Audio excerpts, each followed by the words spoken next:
Hey, what's up, everybody, and welcome in. This is FST. It's Fantasy Sports Today. My name's Matt Striker. His name is Joe Pisapia, and this is the place for those that want to dominate. If you're new to the show or just lapsed, at SportsGrid, at SportsGrid TV. Those are our social media handles. Keep the conversation going. Joey P, come on in. Some of us still bleary-eyed from what many are calling arguably the greatest World Series, at least in recent memory. Let's start there and then dive into the ins and outs of this week in the National Football League.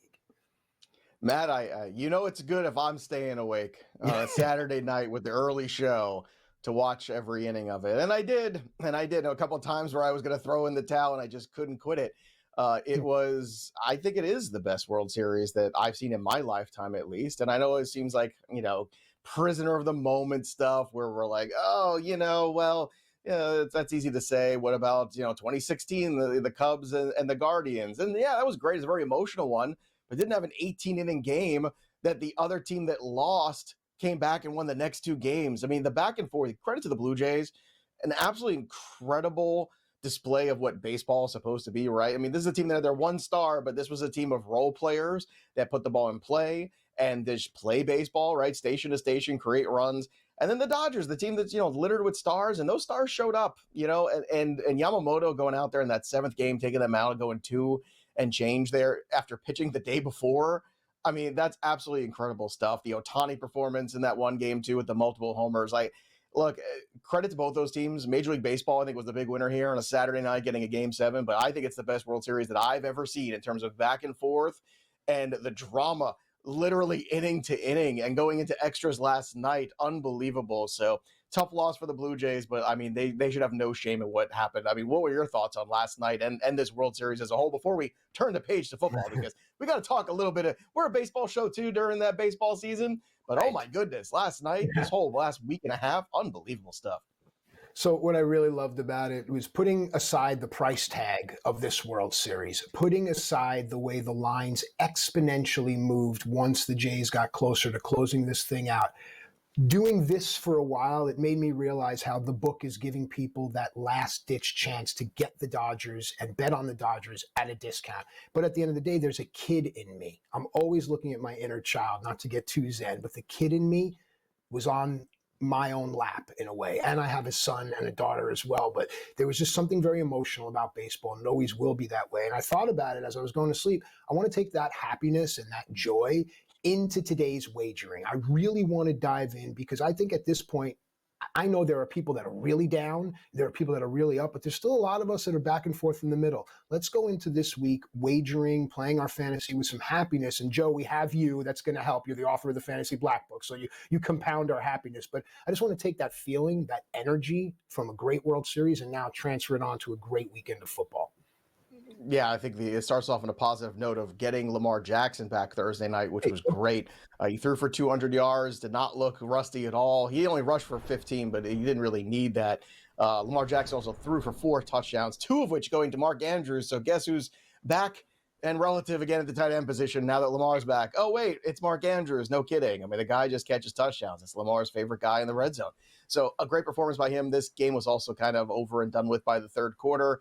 Another tough loss here for Miami, firing the GM this week. And now, Mike McDaniel kind of riding out the rest of the season, it looks like. So tough position for him to be in, really difficult. But I guess the last thing you want is to fire him, have an interim coach win a couple games, and the fan base say, hire this guy. Just hire the best person, go do a search, go figure it out. Also, it's looming trade deadline time, too. We're getting closer and closer to that trade deadline.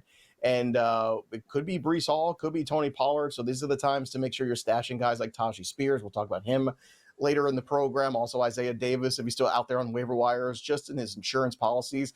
But Breece Hall couldn't do any more than he did last week for an audition for another team. I know the Jets have talked about trying to extend him because that's a great idea in 2025. Pay the running back. That's what we do.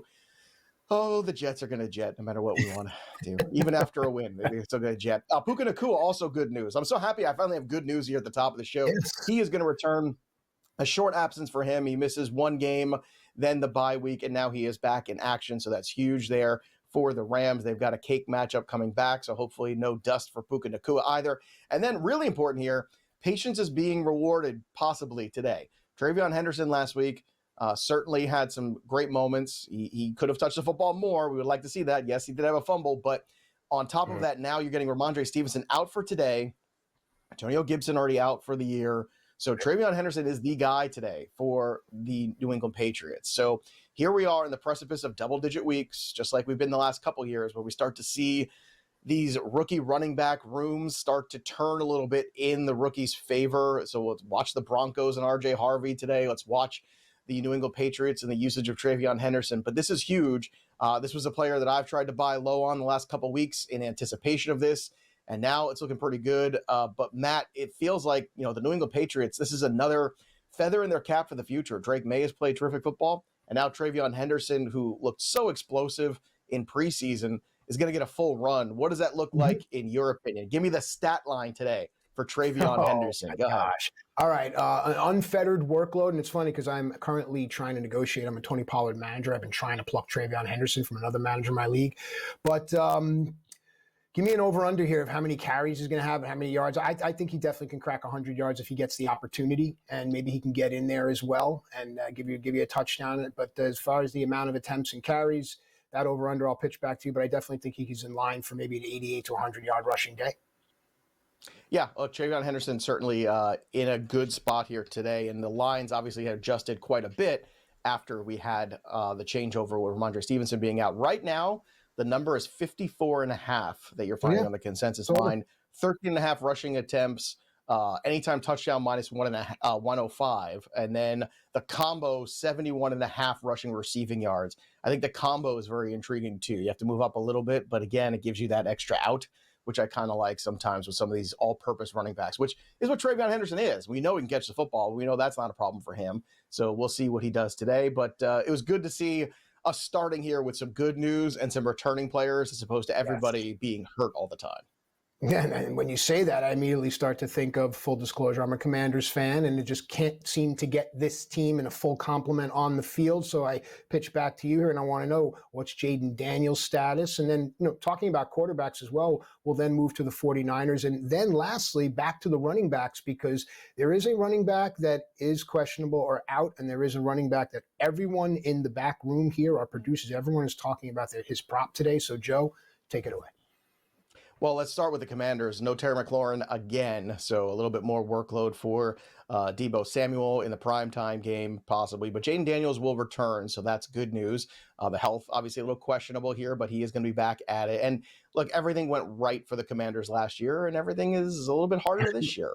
It's just not quite the same roster, too. I think they regret a little bit that deal they made for Brian Robinson Jr. to move on. I really do. I think that was short-sighted. I know they were trying to clear some cap space, too, and help sign Terry McLaurin, which is smart, but I think there could have been better ways to do it. Brock Purdy out again, so you're going to get Mac Jones again. It was good to see George Kittle bounce back after his 0-point return 2 weeks ago. Last week, National Tight End Day, he got in the end zone. Of course he did. The Cardinals are going to be starting Jacoby Brissett against the Dallas Cowboys Monday night. And what's fun about this is Kyler Murray could be involved. I don't know what the hell that means. But if Jacoby Brissett's the starter, why don't we just let him be the starter? And if you don't want Kyler Murray to be your quarterback anymore, just sit him and trade him in the offseason. I'm sure there's a lot of teams that will be lining up to get Kyler Murray as an improvement over what they've got.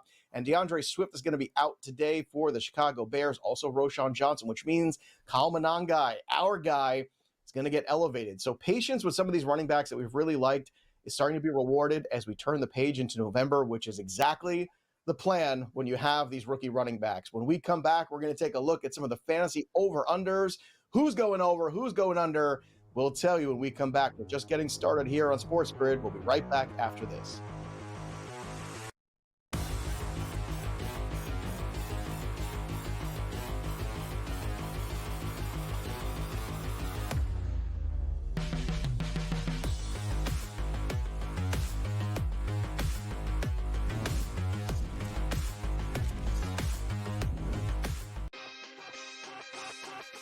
What have the Jays done all season long? And you've seen it, Kev, as a fan of the AL East.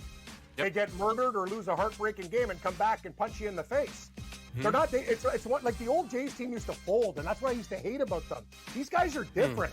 They're like guys you go to war with. It's like, man, you're my buddy. Like, let's go. Like, their clubhouse dynamic, I've never seen a Blue Jay team where everyone gets along. Game time decisions, only on SportsGrid. Apparently, he's a pretty darn good defensive coordinator. The 49ers are decimated by injury. This guy's doing it again. Wade Phillips, Norv Turner, all these guys, there's a lot of great coordinators out there. I'm not so sure Mike McDaniel isn't a real good coordinator, a run game coordinator, a quarterback coach with the 49ers during some Super Bowl years. Maybe he's just not built to be a head coach. In-game live, only on SportsGrid.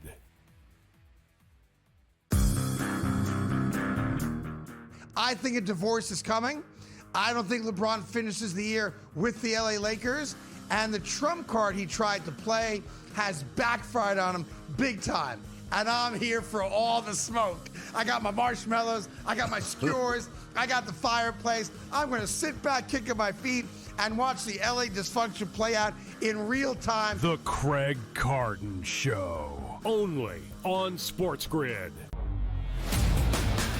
Governor calls you out in a football state, you're out. And it was so funny, too, because after he fired Kelly on Sunday, right, Woodward released a statement that said that, you know, in effect, that he was still in charge of the athletic department. Well, you didn't check with the governor because apparently he had other plans for the athletic department, and you're not in them. The Early Line, only on SportsGrid.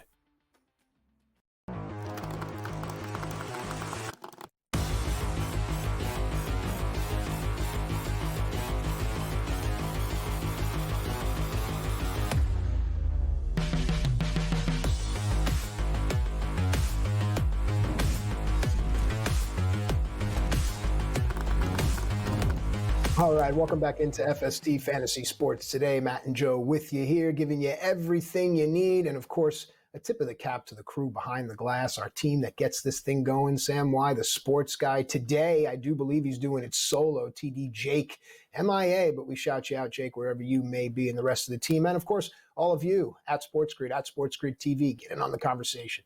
It's time now for the FST Fantasy Over-Under, and we hold Joel's feet to the fire. We really do. He's 1-3 last week, but 19-13 overall, Joe. So this is how it goes here. I'll give you a player. I'll give you a situation. You tell me if it's going to happen or not and why. Let's go to the quarterback position here. Sam Darnold under center. 239.5 passing yards. Over, under, why? All right, let's start here with the team coming off of a bye, which is always a good thing, too. They've had more time to prepare, more time to rest, and Sam Darnold's been really consistent. 239.5, he's actually gone over this number in 3 of his last 4 games. The game he did not was against the Houston Texans, who have been the stingiest in all of the NFL defensively. They've given up just 14.7 points per game. So I'm going to give him a pass on that one, if that's okay with everybody else. Are we good? Okay, good. Well, let's give Sam Darnold a pass on that. And I just think this is a great spot here. They're on the road. I know that's a little concerning for some people, but not for me. And when you consider what the Commanders have given up this year, they have given up the 4th most receiving yards of any other defense. So to me, this is an over. And I think, last 2 weeks I had a lot of overs. So I'm going to sneak some unders in here this week, I think. I think that might, once again, be the secret sauce as being a little negative once in a while on players. But Sam Darnold, to me, I think is in a good spot. JSN's healthy. Barner's been a useful piece here. I think you're going to see, a good preparation, a good game plan here for an underrated Seattle team. And now that Jaden Daniels is back, what I like about this number now, too, is that Jaden Daniels, even without Terry McLaurin, is going to find ways to score. He's going to find ways. He's going to use Ertz and Debo and whoever else the cast of characters are to not quit, to keep pushing the football, and that's good too, because you want the Commanders to score some points to push this number a little bit as well. So give me an over here. I think it's a good number for Darnold. It's not too high, but it's just right, and I think just right for us to go over. I think he lands somewhere in the 250 range. All right, let's continue the quarterback conversation and go to Rain Dakota Prescott. Most people know him as Dak Prescott, 266.5 passing yards, over, under, and why? Yeah, look, we know a couple things. The offense of the Dallas Cowboys at home is unbelievable, scoring over 30 points per game there. And we know the defense is awful. Let's just put it mildly there. It's so bad. The secondary is awful, worst in the league there. They have given up, indeed, the most passing yards of any team, 2,185 over the first weeks of the season. So 266.5 is actually a pretty big number, but ironically, he hasn't gone over in the last couple games. So I think he's kind of overdue here. And the other thing I like about this is I think Jacoby Brissett has shown with McBride and the rest of the group that he's got there that he can be a pretty serviceable guy and get the job done. I mean, this is Jacoby Brissett's opportunity too, to remind everybody that, hey, you know what? I'm a veteran starter. You can win some games with me. This is a guy that you know, people forget. He had a pretty good run with the Browns a couple years ago before injury struck, right? Like, he was winning football games. He can manage a game. He can get it done, and anybody can get it done here on the other side. And I think this one being in Dallas, I like it a little bit more. He's come close to this number a few times already. Against Carolina, 261. Against Washington, 264. So he is right there. So to me, this is just a matter of getting back home, getting into a situation too where Arizona can keep pace. And some of those other games, some of those other teams didn't really keep pace. So that's why I think we fell a little short here. But with CeeDee Lamb back, with Pickens going how he is, I think this is an over for Dak this week. All right, I like it. Earlier you had mentioned the Commanders, and there's been a great response on social media. So let's go to that team and find an over-under, find a player that can fit the bill. Ja'Cory Krosky-Merritt, 46.5 rushing yards, over or under, and why? Please take it. Dad jokes abound. Dad jokes abound this morning. The Seahawks have given up the fewest rushing yards of any team this year on defense. 530. That's not a lot. Okay, the only team that's even close is the Packers at number 2 at 552. And that's why I look at JCM. I look at the game script of this game, and this being an under, 46.5 here for him. So I'm going to take the under on Ja'Cory Krosky-Merritt, a.k.a. Bill Merritt, because I don't think game script goes his way. I think the Commanders are going to be behind. If you look at what the trend the last couple of weeks, things have not gone well for them in the run game. And I understand it's harder when Marcus Mariota is playing quarterback than when Daniels is. But to me, when you factor in the game script and this Seattle defense, it's really good. If you've got Travion Henderson, if you've got Monanga, I'd be starting those guys over Ja'Cory Krosky-Merritt this week in this matchup on Sunday Night Football. I just don't think it's a good one here for JCM. So it's unfortunate. I know he's had a couple of spurts here where he's looked good, but the trend line's good. The matchup is certainly not good, so I'm going to fade him at 46.5 on the under. All right, people already clamoring for the start sit. Don't worry, folks. It's coming in a segment or two. Just stay tuned. But we still are doing the over-under here, and here we go. Kamani Vidal, 73.5 rushing yards. Quite a popular name on the tips. A lot of managers' phones. Over or under, and why? Look, a lot of this has to do with the game script again. Now, Hassan Haskins also out on IR. So once again, there's no competition here for Kamani Vidal. Now, he has crushed this number in 2 of the 3 games. The one he didn't was against Indianapolis, a really good team. Well, they're playing Tennessee this week. It's in Tennessee. I think the Chargers are going to roll Tennessee like everybody else does, like Vegas does too. You're looking at this line being double digits here in the chasm between them in points. If you look back at the Miami matchup, which was a really good one, 124 yards on the ground. The matchup against the Minnesota Vikings last week, 117 on the ground. And if you're looking at game script, the amount of volume he's going to get, and thinking that they're going to have a lead in this game in the last quarter and a half, potentially, if not longer, I think you're going to run the football a lot here. And I think Kamani Vidal is that guy. So just on the way you're looking at this alone, 73.5, I would go over. I would even go over on the attempts, which is something I'm not a big fan of, attempts and receptions and things like that. That's not my biggest. I prefer the yardage totals because you have, that one explosive play, you can get it, as opposed to needing them to make sure that they catch a certain number of balls or rush a certain number of times. That can get a little wacky there. So give me the over on Kamani Vidal this week against the Tennessee Titans. Titans are in a tough spot here once again, even though they're at home and the Chargers are on the road. All right, we come back. We're going to talk about some of the big names that you can actually acquire in trades. I cannot believe it, but the number 1 running back in football was one of the most traded players this week. We'll tell you why and what that deal might look like if you want to get him on your roster when we return right after this.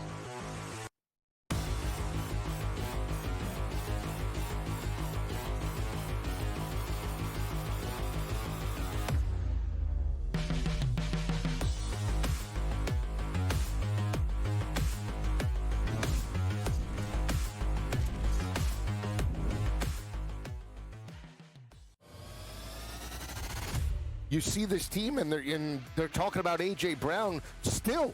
It's an injury. We want him. Are we going to ship him? This situation has to play out in the sense of I think he wants to be there, but at the end of the day, you can't disrupt the locker room every single week. And the Eagles need him to be there if they're going to make a Super Bowl run. Pro Football Today, only on SportsGrid.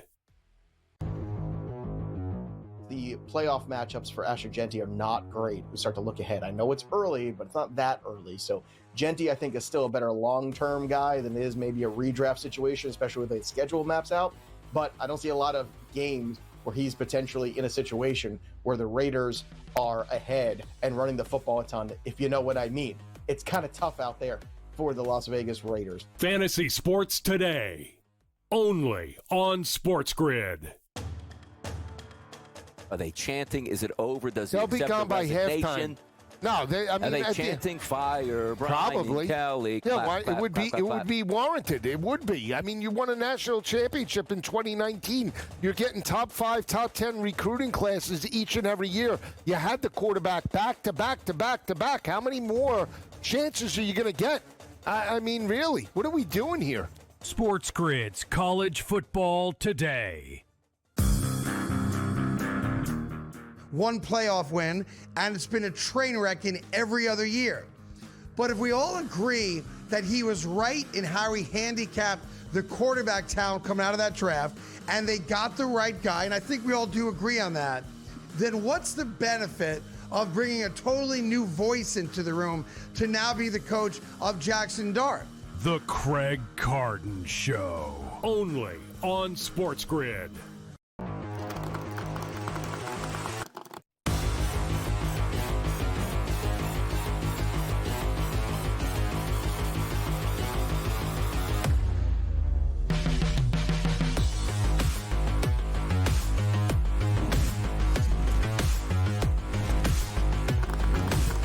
Oh, welcome back into FST. It's Fantasy Sports Today. My name's Matt. His name is Joe. And there's always a point in the show where I kind of feel things are going to go off the rails, folks. We have so many dynamic personalities working here. At some point, someone's going to pop off. I think it could be this segment. Fingers crossed. It's time now for Buy Low, Sell High. And you have to say it that way. Joe, we're going to talk about a couple of, and this is the best because social media just bombards us. I love it. I love hearing from you guys, but the buy low candidate, the first one off the gate, you're going to have to stand and defend yourself, but my back is with you. I know you can handle it. If there's anyone I'd ever want in a foxhole with me, it's you. Let's go. Who's the first buy low candidate?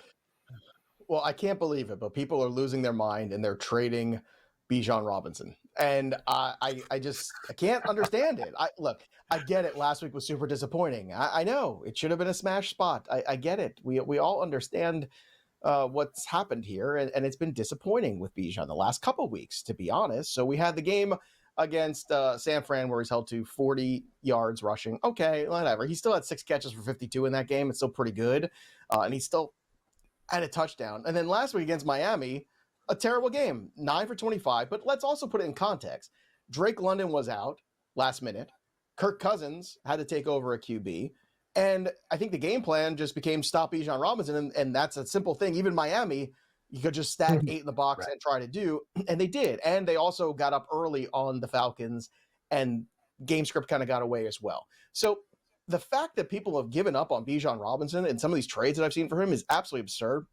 The only guys who you can theoretically rank rest of season higher than him are Christian McCaffrey and Jonathan Taylor. But here's the problem with those two guys.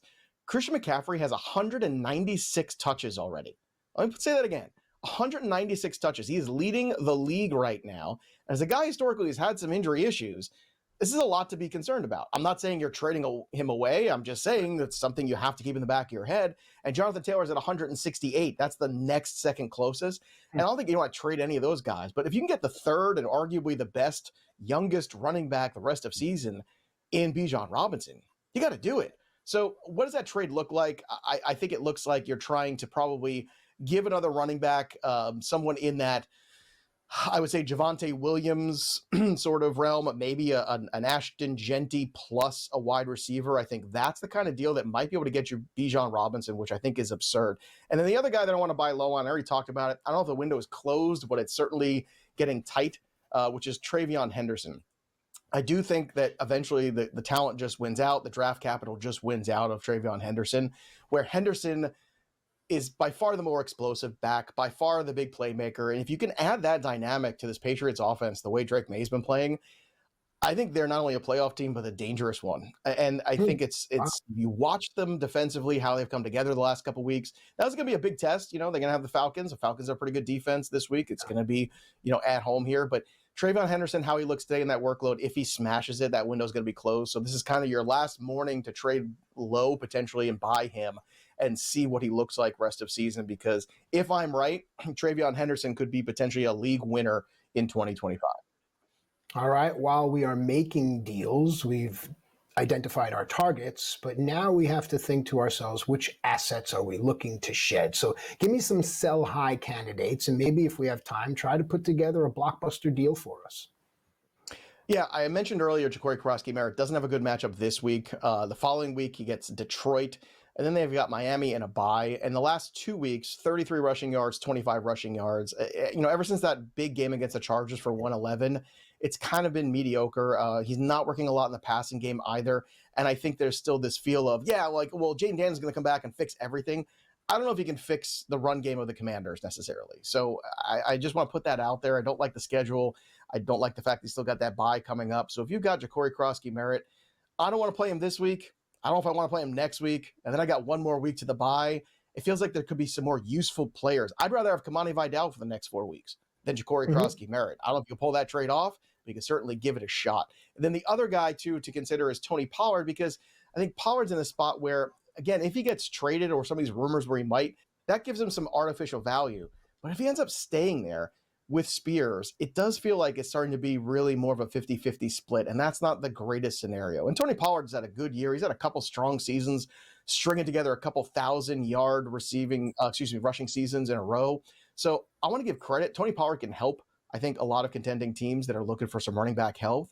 But I'm telling you right now, I think because of that rumor mill, his value might be a little higher than it should be. And then if things don't work out and he doesn't get traded, his value could plummet a little bit in the weeks ahead. So those are the guys I want to buy, the ones I want to sell. But who do I want to start? Matt and I will tell you. We come back right here on FST.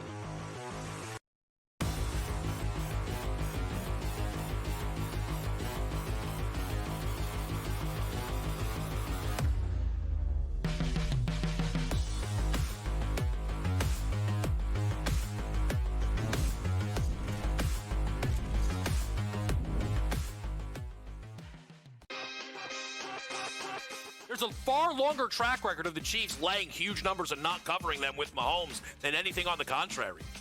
And they did that a lot last year where they didn't cover those numbers, but a lot of the time last year they didn't have Rice and they weren't fully healthy, and now they are fully healthy. And now we have an offense that has 4 viable receivers, 2 tight ends, and 2 running backs. Game time decisions. Only on SportsGrid.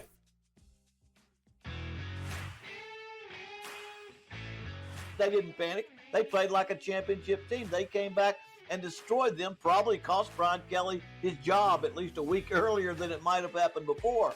But the fact is they are playing great. But like I say, I like the talent level of all those teams. And I think if you want to have a little bang for your buck and play around with a team that could slide in, Ole Miss might be that team. The Bowden Blitz. Only on SportsGrid. Governor calls you out in the football state, you're out. And it was so funny, too, because after he fired Kelly on Sunday, right, Woodward released a statement that said that, in effect, that he was still in charge of the athletic department. Well, you didn't check with the governor because apparently he had other plans for the athletic department, and you're not in them. The Early Line. Only on SportsGrid. Football contest season is back, and so is the Las Vegas Football Contest Show. Season 2, the sharpest football contest show in the land. Focusing on all 3 Circus Sports contests and the Westgate Superbook Super Contest, we handicap the games and release our contest picks every week of the season. Featuring Super Contest champions Brady Cannon, James Salinas, and former NFL player Mike Pritchard, all team will have you prepared this season like none other. Check us out every weekend right here on SportsGrid.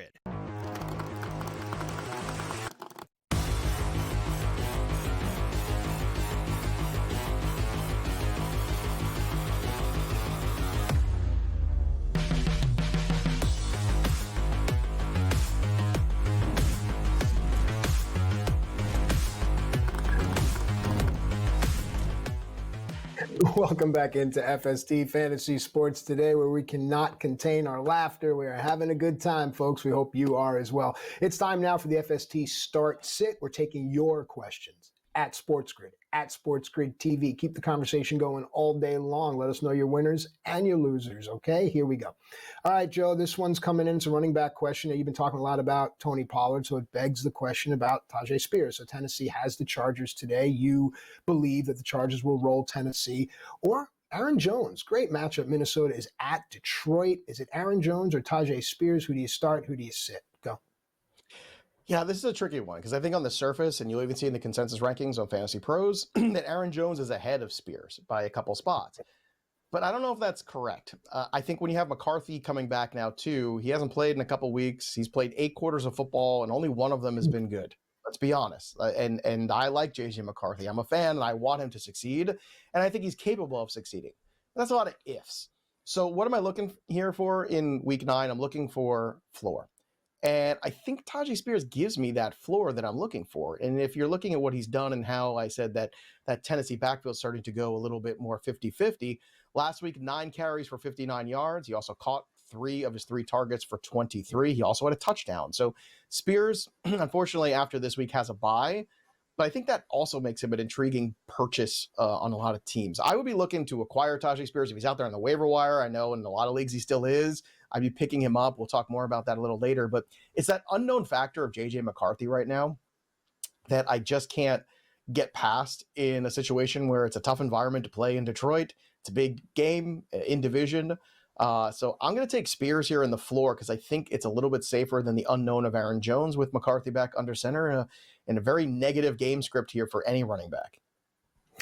Sounds like a new film by NFL Networks, The Unknown of Aaron Jones. I'm watching. Negative All right, game script. See, we're going to get, I told you it's going to get off the rails here, folks. All right, let's move on here. We're talking some receiver questions now here. The San Francisco 49ers visit the lovely, lovely Meadowlands of New Jersey. The Niners at the Giants, Juwan Jennings or Trey Tucker for Las Vegas against the Jacksonville Jaguars. Joe, who do you start? Who do you sit and why? Well, Matt, in a couple weeks from now, I'll be coaching in the lovely Meadowlands myself. Now, some might argue maybe I should take over for the Jets or Giants. I think that's a reasonable conversation. But it won't be the Jets or Giants, but I will be coaching in that building in just a few weeks from now. A little flag football action. We've got the big Jets tournament coming up there. Maybe they should come and watch.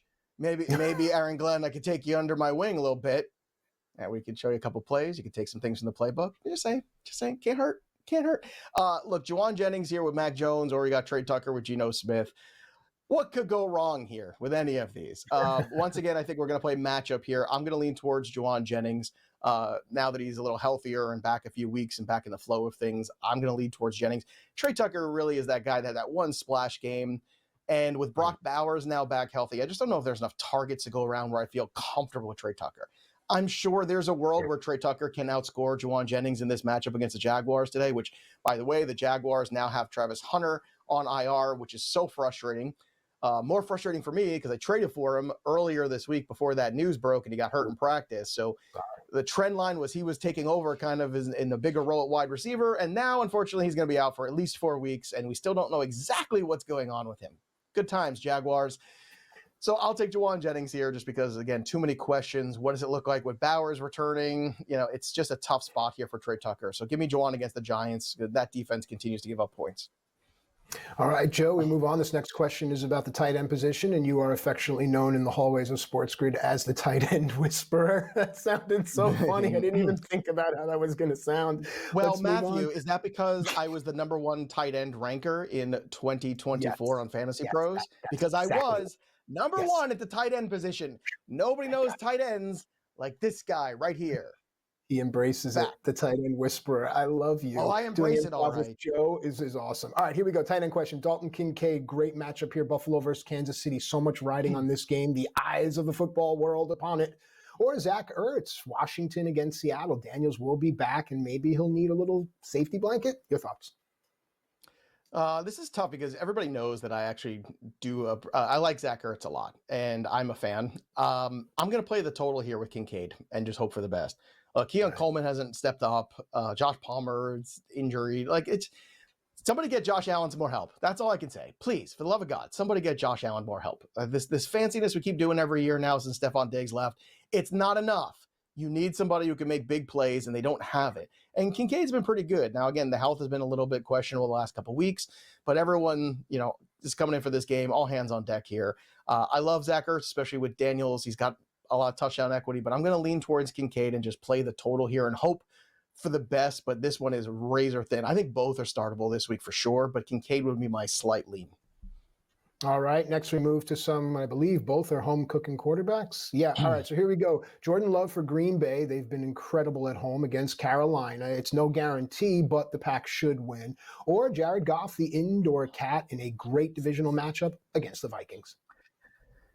Indoor Jared Goff. I can't get away from it, no matter what I want. Look, Vikings have given up some huge, explosive passing moments here in the last few weeks. They've really been torched here. The Chargers lit them up last week. And look, I think they're in a spot here where if J.J. McCarthy does not move the chains, they're going to keep handing the ball to Jared Goff and company, and they're prepared for that. And this is tough because Jordan Love was spectacular last weekend, right? I mean, he came in that second half of that game and just blew the doors off the Pittsburgh Steelers. Tucker Kraft was spectacular. Christian Watson's starting to work. He's an interesting piece now that's back for this team. But I'm going to go with Jared Goff here. Again, so many weapons. I think this could be one of those Jameson Williams weeks, too. If you're playing DFS, he's probably cheaper. You could have that big splash touchdown. Like I said, the Vikings defense has not played well, not nearly as well as last year. I know the offense has put them in some bad spots, but again, eventually the excuses kind of run out. So give me Jared Goff at home, rested, ready to go. Jordan Love, also a really good option this week. If you got to start him, no worries there. But if it's between these two, I'm going to go with Jared Goff indoors against the Vikings in a big in-division game too, where, if the Vikings don't show up here at this one, that could kind of be their season right now. Yeah, I agree with you wholeheartedly. Talking with Joe Pisapia, the author of the Fantasy Black Book. Right now, we're doing start sit. On the other side of the break, we'll do some waiver wire ads. Of course, at SportsGrid, at SportsGrid TV. We want to hear from you. All right, Joe, this is a fun one that we do here at the end here. Is not necessarily position versus position, but it's ranking next to ranking. Darius Slayton is wide receiver 49 for the Giants, or Colston Loveland is tight end 14 for the Chicago Bears. Who should I start? Who should I sit? And why? Well, typically speaking, I want to go and start the wide receiver over a tight end most of the time. Right. But there is a case to be made here for Loveland this week, especially since they're down a bunch of players, right? They're down Swift, they're down, not that Roschon does anything really. Caleb Williams has struggled mightily in the last couple of weeks. I would really be curious to see what this offense looks like when you have somebody like Tyson Bagent running, who just gets rid of the football quick and is a lot of frills and a lot of fabulousness, but he is a little bit more efficient with the football. And I think that would be interesting to see with the Ben Johnson offense. But I'm not going to see that quite yet, as long as the Bears keep hanging around. And Colston Loveland, I think, in this matchup against the Bengals today, considering the Bengals are the worst team in the NFL in terms of giving up points to tight ends, I think you got to try. I know there's not a whole lot here left with the Giants. Cam Scadaboo gone. Malik Neighbors gone. I think it's a big day for Wan'Dale Robinson, but unfortunately with Darius Slayton there, it's just too hard to gauge. It is very up and down. Like maybe you get that touchdown. If you don't, it ends up being kind of a lost day for Slayton. So it's unfortunate. Look, the Giants have had some really bad luck this year. At least they look like they've got their franchise quarterback going forward. But in this particular week, I think I'm going to lean towards Loveland and just kind of see here, as the Bears have come out from the bye, if they're going to start utilizing these kids like Monangai more, they have to now this week. Can Loveland be that next dude? I think it's possible, even with Cole Kmet around. So give me Colston Loveland here in this one, and I'm going to see if maybe he can find the end zone against the Bengals, because it feels like every tight end does. We come back, we're going to tell you the guys to pick up off from the waiver wire when we return.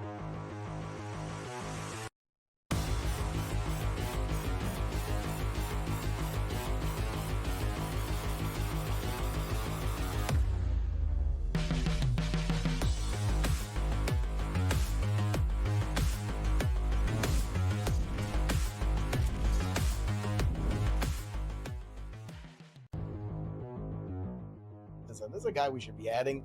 And if you add him this week, you loved life, because he was coming off not just a great Sunday last week when we were ahead of that curve, but also a great Thursday night football as well. So last week, 7 for 9 for 164 and a touchdown. This week on Thursday, 5 for 5, 77 and a touchdown. He didn't even play the first 2 weeks of the year, and he's already a top 10 tight end in scoring, if you can believe it. Fantasy Sports Today, only on SportsGrid. Travis Hunter, Joe, is a part-time wide receiver.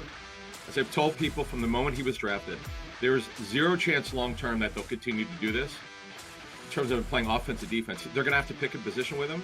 Brian Thomas, he was unbelievable. Talking to the Jaguars about him last season, he was so far ahead of schedule where they thought he'd be super smart. He had a wrist injury, by the way. We need to mention that, Joe, earlier this season. Pro Football Today, only on SportsGrid.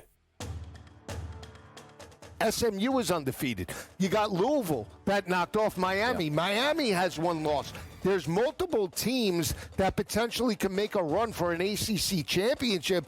So their backs are still against the wall. Like Georgia Tech is not a shoo-in right now just because they're undefeated, because they still have to play Georgia at the end of the year as well. Even though it's out of conference, that can knock them out of the playoff. SportsGrid's College Football Today. Blue Jays are going to be dangerous for years to come because they have money. They're a fun team. Other players like Guerrero, the Blue Jays are a first-class organization. They treat the players very well. They're first-class complex. As I stated earlier, you can live like across the street from the stadium, and there's no drama. You don't have to sit in traffic ever. You have an entire country that buys your jerseys and are big fans of yours. In-game live, only on SportsGrid.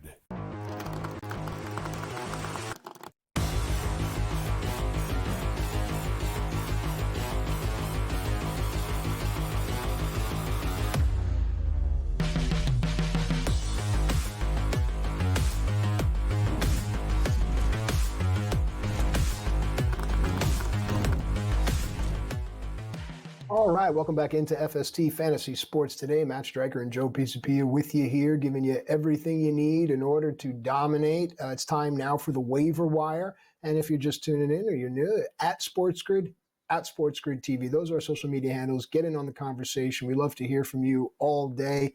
And here we go. All right, to the waiver wire. Now, we like to give you guys that are available in at least 5 out of 10 leagues. Sometimes that doesn't happen. Please don't hit us up on the socials and tell us, hey, he wasn't available. I get it. We're just trying here. So, Joe, try to keep it to guys that are available out of 5 out of 10 leagues. Let's start with a running back. Is there anyone out there?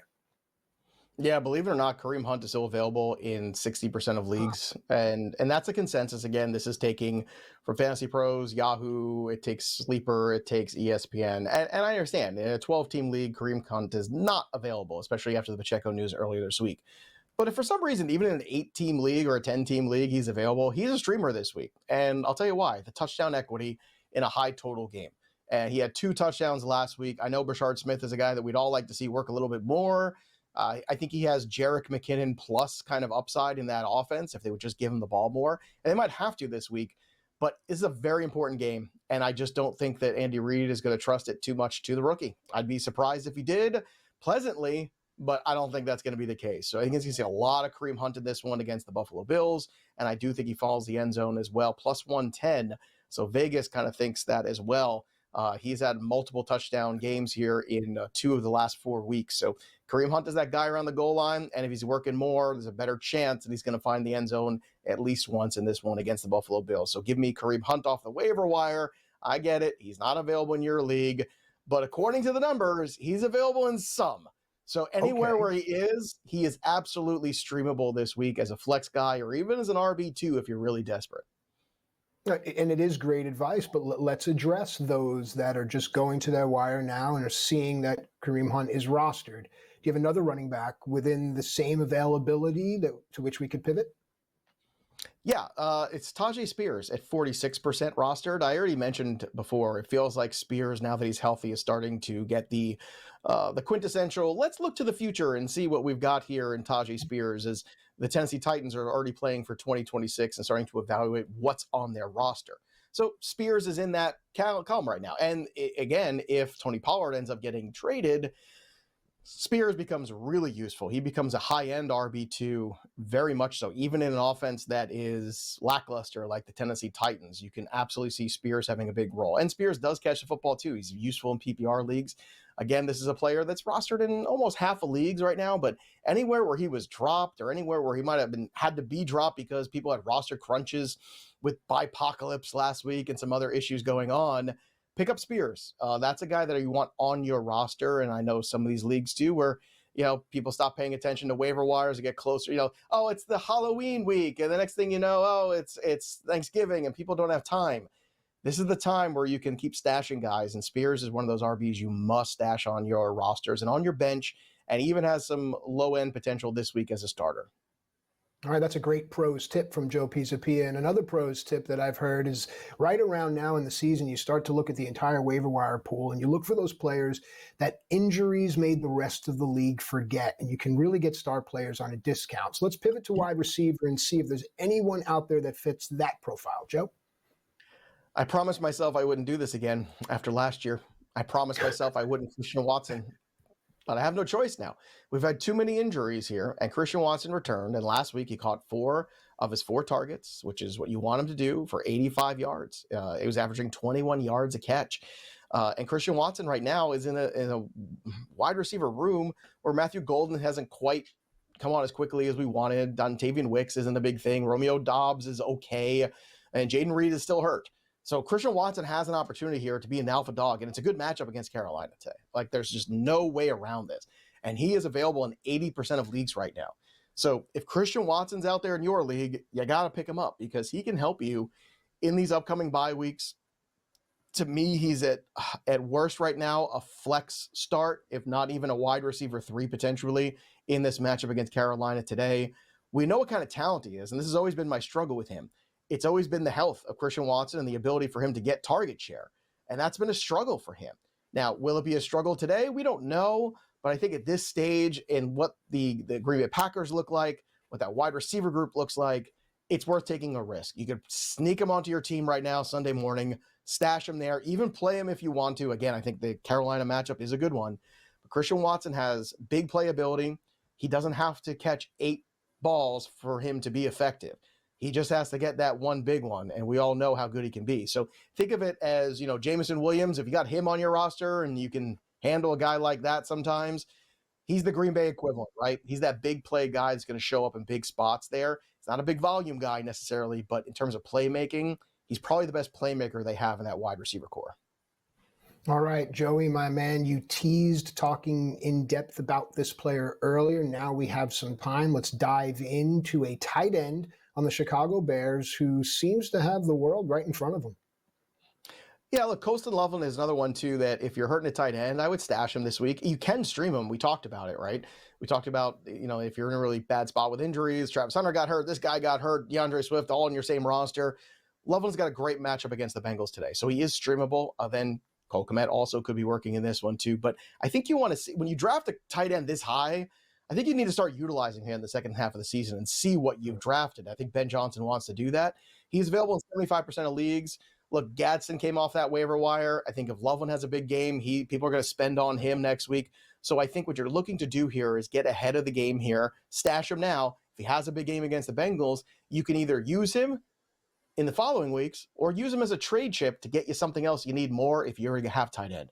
Always look to acquire talent. If you got Darius Slayton on your bench or you're not starting him, pick up Colston Loveland instead, because I think that would be a better potential trade chip for somebody else who's got problems at that position. And then last but not least here, the streaming defense of the week. Let's look to the Los Angeles Rams. Now, again, they're rostered in over half of leagues, but anywhere they're not, if you're in that 40% right now, this matchup against New Orleans today is a great one. You got a rookie quarterback in Tyler Shuck making a start on the road. It's never the easiest thing. I know the Rams isn't necessarily the toughest building to go play in, but I think the Rams defense off a bye is one you have to start this week. It should be 100% roster. We'll be right back on FST right after this quick break.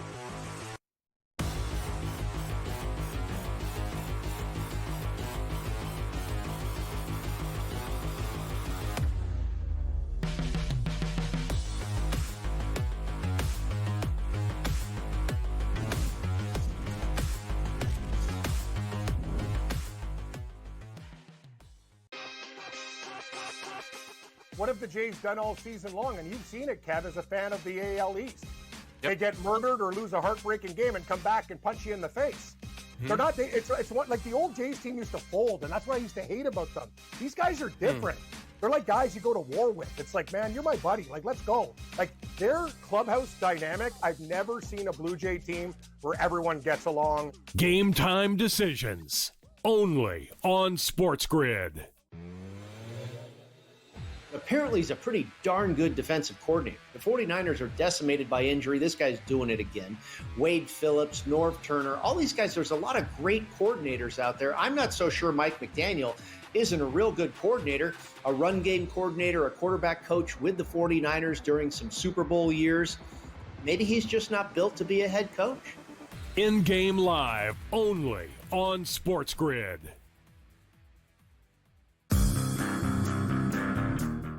I think a divorce is coming. I don't think LeBron finishes the year with the LA Lakers. And the trump card he tried to play has backfired on him big time. And I'm here for all the smoke. I got my marshmallows, I got my skewers, I got the fireplace. I'm going to sit back, kicking my feet, and watch the LA dysfunction play out in real time. The Craig Carton Show. Only on SportsGrid. Governor calls you out in the football state. You're out. And it was so funny, too, because after he fired Kelly on Sunday, right, Woodward released a statement that said that, you know, in effect, that he was still in charge of the athletic department. Well, you didn't check with the governor because apparently he had other plans for the athletic department, and you're not in them. The Early Line. Only on SportsGrid.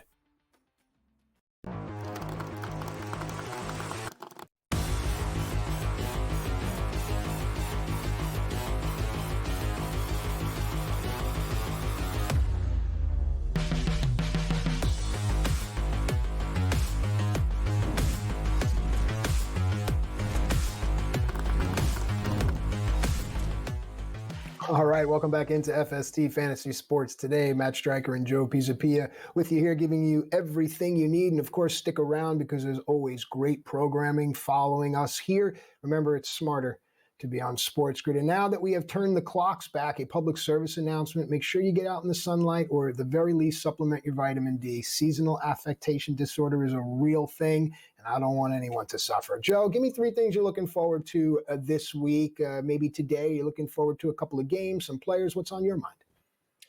Yeah, look, I'm going to start with the Patriots, too. Really interesting day for them with Travion Henderson taking over the reins here as the starter. Ramondre Stevenson out, Antonio Gibson out. I know they elevated some guys from the practice squad, but look, this is Travion Henderson's backfield now. And if he runs away with it literally and figuratively, this is a guy that can win you leagues. But it's going to be on the back of Drake May.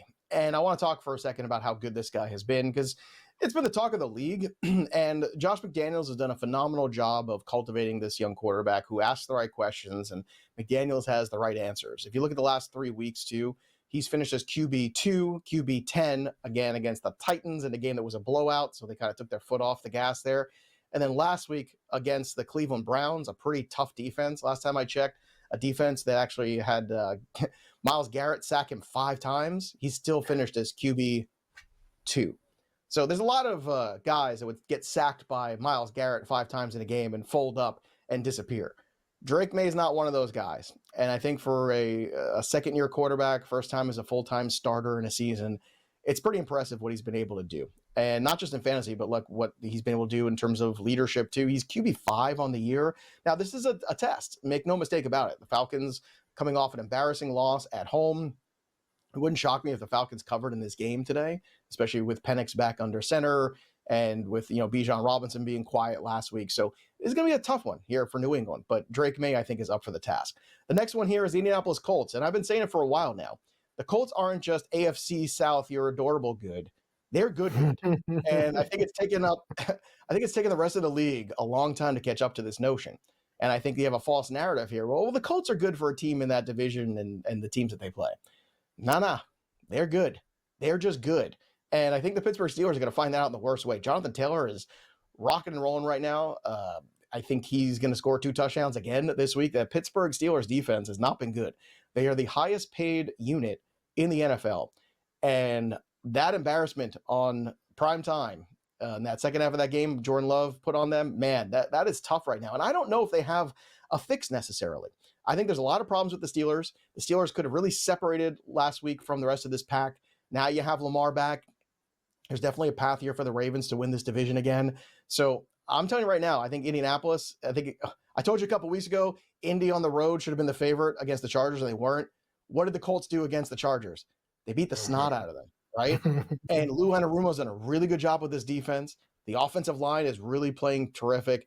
And I think you win on the trenches. And right now, both trenches, I think, are better on the Indianapolis side of the football. I'm sorry, they just are. They're running the football really well, and the defense is playing good football. I think Pittsburgh's in for a long day at the office here. I think the Colts whoop them. And then Kansas City, Buffalo, man. I mean, this is it, right? Every year we look forward to this big marquee matchup. But I'm of the mind, having watched both these teams, even though Kansas City struggled out of the gate, Matt, even though Pacheco's hurt, I just think Kansas City's a better football team on both sides of the ball. And I'll say all three, too, potentially, as well. But defensively, especially, to me, they are better. So I'm taking the Kansas City Chiefs in this game. What side are you on? KC, Buffalo? I know it's in Buffalo. I know Josh Allen, loves to stick it to the Chiefs in the regular season. But I got to tell you, Matt, I think that the Chiefs are going to come out victorious here. Yeah, and I think from a personnel perspective, remember we are a wagering network, a wagering show. You have to lean, albeit slightly, to Kansas City. I'd like to see what happens to whomever loses this game rest of season with the trade deadline looming. If Buffalo grabs a Moore or a Myers or someone like that, all of a sudden I think at least there's hope. But they need to win this game to even have that matter. But I'm with you. I think personnel leans towards Kansas City, Joe. All right, a couple updates here before we get out. Rashid Shahi is expected to play in Week 9, so you can start him at your own peril. I don't love starting anybody. Tyler Shuck, it's a tough spot here. You're sending Tyler Shuck, a rookie quarterback, on the road against Sean McVay after a bye week. I mean, come on. Like, that is not the recipe for success for the New Orleans Saints. I don't know what that organization is thinking about, but then again, they also drafted Alvin Kamara is expected to play, but again, he could be limited depending on his health. So that's another one too. Cooper Kupp unlikely to play too. So make adjustments because again, that's a night game. You got to get those guys in now, and hopefully things will work out for the quarterback situation of a lot of teams. We'll see when it all settles later tonight, but that'll do it for us. But the story of the game that goes on for Matt Striker, I'm Joey P. We'll see you next time, kids. Enjoy your Week 9 fantasy.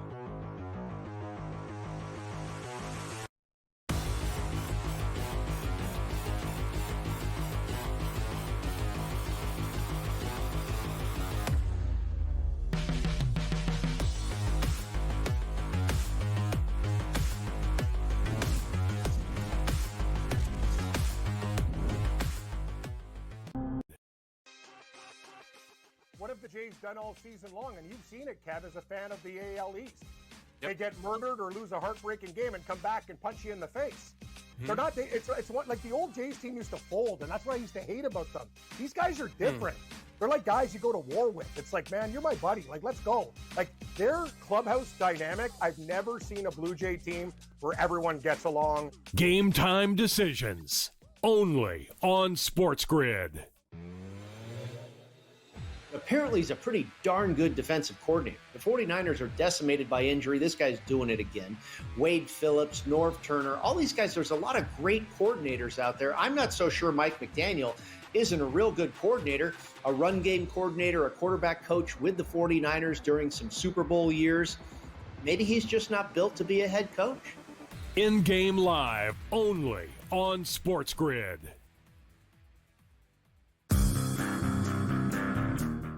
I think a divorce is coming.